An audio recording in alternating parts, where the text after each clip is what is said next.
रामपुर नाम के एक छोटे से गांव में सुमन और हरिया नाम के पति पत्नी अपने दो बच्चे सारा और तारा के साथ एक छोटे से घर में रहते थे। हरिया बिरजू ठाकुर के यहाँ खेतों में मजदूरी किया करता था और सुमन गांव के एक बंगले में खाने और सफाई का काम किया करती थी।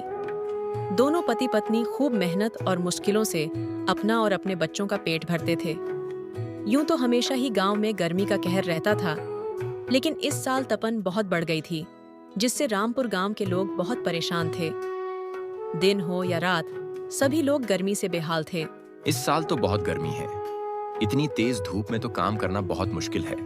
घर से निकलते ही पसीना बारिश की तरह टपकता है। न जाने ये गर्मी कब खत्म होगी। अच्छा, मैं काम पर जाता हूँ, वरना ठाकुर फिर गुस्सा करेंगे। हरिया मजदूरी पर चला जाता है। सारा और तारा एक सरकारी स्कूल में पढ़ती थीं। सुमन सारा और तारा को स्कूल छोड़कर काम पर चली जाती है। उस बंगले में मालकिन प्रीता और मालिक अभयचीत अपनी बेटी छुटकी के साथ रहते थे। सुमन, आ गई हो तो चलो, अब जल्दी से सारे काम करो। तुम्हें पता तो है ना कि आज छुटकी का जन्मदिन है और सारे तैयारियां शाम से पहले हो जानी चाहिए। और हाँ, तुम मेरे साथ घर सजाने में भी मदद करोगी, ठीक है? ठीक है मालिकिन, मैं पहले घर के सारे काम निपटा देती हूँ और फिर उसके बाद घर सजाने में आपकी मदद करूँगी। इस तरह से सुमन घर के सारे काम करने के बाद प्रीता के घर को सजाने में मदद करती है। प्रीता और सुमन मिलकर पूरे घर को प्यारा सा सजा देती हैं। अच्छा मालिकिन, मैंने घर के सारे काम खत्म कर दिए हैं और पार्टी की भी सारी तैयारी हो गई है, तो अब मैं घर जाती हूँ। हाँ, ठीक है, लेकिन तुम्हें पता है ना कि आज छुटकी की बर्थडे पार्टी है, तो तुम 8 बजे अपने बच्चों के साथ आ जाना। और हाँ, मुझे तुम्हारे थोड़े से मदद की भी जरूरत होगी। ठीक है मालिकिन, मैं आ जाऊंगी। ऐसा कहकर सूनम घर चली जाती है और दोनों बच्चों को तैयार करके शाम को पार्टी में चली जाती है। पार्टी बहुत शानदार होती है और ये सब देखकर सूनम के बच्चे कहते हैं, अरे सारा, ये घर कितना सुंदर है। बाहर कितनी ज्यादा गर्मी है और यहाँ पर कितना ठंड लग रहा है। सारा और तारा की बातें छुटकी सुन लेती है और उनसे कहती है, अरे बेवकूफों, ये घर ठंडा इसलिए लग रहा है क्योंकि हमारे घर में हर कमरे में एसी लगा हुआ है। तुम लोगों ने तो कभी एसी देखा भी नहीं होगा। चलो छुटकी, इधर आओ, केक काटने का वक्त हो गया है। जब चुटकी केक काटने लगती है तो सारा और तारा एसी की हवा खाते खाते चुटकी के कमरे में चले जाते हैं और चुटकी के कमरे के बाहर खड़े होकर एसी की ठंडी ठंडी हवा लेने लगते हैं। एसी की ठंडी ठंडी हवा खाते खाते वे दोनों कमरे के अंदर चले जाते हैं। दीदी, यह कमरा कितना ठंडा है, इसमें कितनी ठंडक है। और दीदी, ये बिस्तर देखो, ये कितना नरम है। दोनों बिस्तर पर लेट जाते हैं और ठंडी ठंडी हवा का मजा लेते हैं। देखते ही देखते 30 मिनट गुजर जाते हैं और आराम करते करते उनकी आंख लग जाती है। उन्हें पता ही नहीं चलता। इतने में अचानक से चुटकी कमरे में आती है। वह सारा और तारा को अपने बिस्तर पर सोते देखती है और बहुत चिढ़ जाती है। ये दोनों मेरे कमरे में क्या कर रहे हैं? माँ जी, इधर आओ, जल्दी आओ, ये दोनों देखो मेरे कमरे में क्या कर रहे हैं। चुटकी की आवाज सुनकर प्रीता कमरे में आती है। तुम दोनों अभी के अभी छुटकी के बिस्तर से उतरो। सुमन प्रीता की आवाज सुनकर भागे भागे चली आती हैं। क्या हुआ मालकिन, आपकी बहुत जोर की आवाजें आ रही थीं। क्या हुआ? ये पूछ क्या नहीं हुआ? तेरे बच्चों ने अपने बदबूदार और गंदे कपड़ों से मेरी छुटकी का बिस्तर गंदा कर दिया। तेरे बच्चों ने कभी ऐसी देखा नहीं और सोने चले आए। हद होती है बेशर्मी की यार। मैंने तो तुम्हारे बच्चों को इसलिए बुलाया था कि उनका भी टाइम पास हो जाएगा। इन्होंने कभी जिंदगी में ऐसी पार्टी देखी नहीं होगी, लेकिन ये तो अपनी औकात ही भूल गए।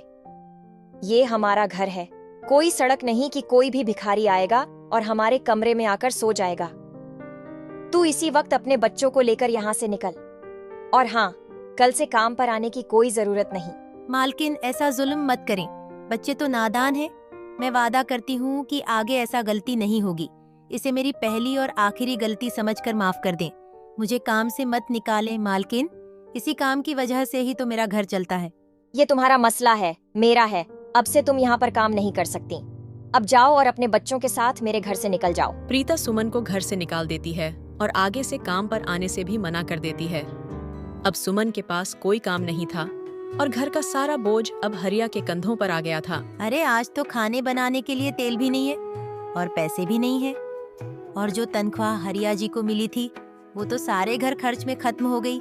मेरा क्या है, मैं तो पानी पीकर भी गुजारा कर लूंगी, लेकिन बच्चों को क्या? भूखे पेट इन्हें नींद कैसे आएगी? इतने में हरिया घर आता है।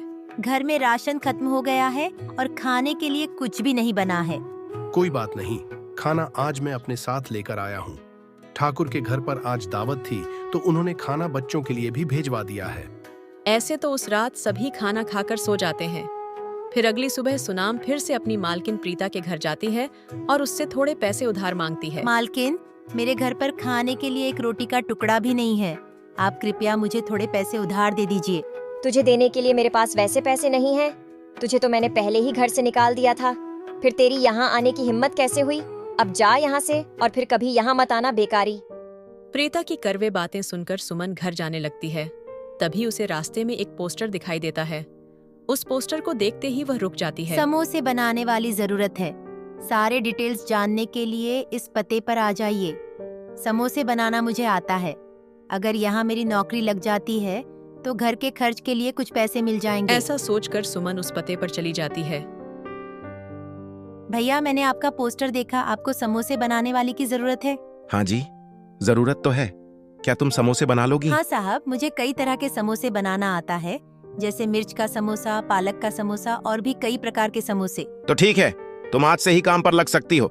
ऐसे सुमन समोसे बनाने वाले के साथ काम पर लग जाती है और ग्राहकों को समोसे सर्व करने लगती है। ऐसे ही शाम हो जाती है और राहुल के सारे समोसे बिक जाते हैं। चलो, आज तो सारे समोसे बिक गए हैं। आज तो तुमने सिर्फ सर्व किए हैं। कल से तुम्हें समोसे खुद बनाने होंगे। तो ठीक है, ये लो आज के काम के पैसे। 500 रुपए लेकर सुमन सबसे पहले राशन की दुकान पर जाती है और वहां से राशन का सामान खरीद कर घर आती है। घर पहुंचकर सुमन सबसे पहले बच्चों के लिए खाना बनाती है और उन्हें खिलाती है। सारा, तारा, आ जाओ बेटा, खाना खा लो। इतने में हया भी आ जाती है और सुमन अपने नए काम के बारे में उसे बताती है।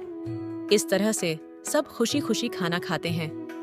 अगली सुबह सुमन सारा और तारा को स्कूल छोड़कर काम पर चली जाती है। दुकान पर पहुंचते ही सुमन समोसे बनाती है।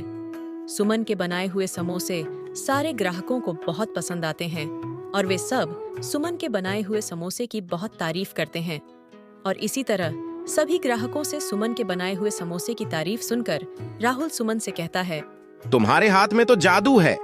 तुम्हारे बनाए हुए समोसे तो सभी ग्राहकों को इतने पसंद आ रहे हैं कि वे एक एक एक्स्ट्रा प्लेट भी खा रहे हैं।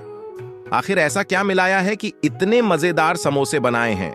ऐसे राहुल के आज के समोसे बहुत जल्द ही खत्म हो जाते हैं। अरे, आज समोसे जल्दी खत्म हो गए। कल से हमें ज्यादा समोसे बनाने होंगे। और हाँ, अब हमारे पकौड़े की बिक्री भी अच्छी हो रही है, इसलिए कल मैं दुकान में ऐसी लगवा रहा हूँ।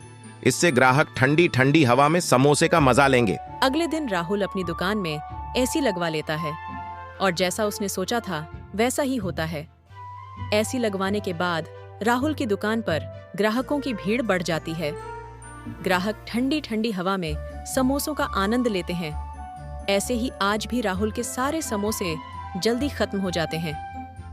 शाम के वक्त जब सुमन घर वापस आती है तो वह सारा और तारा को आपस में बातचीत करते सुनती है।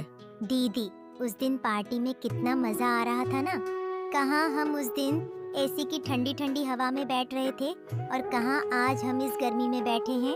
काश हमारे घर में भी एसी होता तो आज हम भी एसी की ठंडी ठंडी हवा में बैठते। ठीक, हम भी एसी की ठंडी ठंडी। इतने में सुमन अंदर आ जाती है। अरे सारा और तारा, तुम दोनों अब भी क्या कर रहे हो? तुम दोनों ने अपना स्कूल का होमवर्क किया?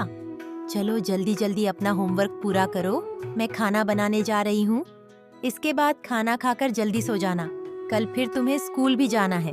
ठीक है माँ, हम स्कूल का काम करके आते हैं। ऐसे ही दिन गुजरते जाते हैं और सुमन के हालात पहले से ठीक होते जाते हैं। ऐसे ही एक दिन सुबह सुमन काम पर जा रही होती है तो रास्ते में उसे बर्तन की दुकान नजर आती है।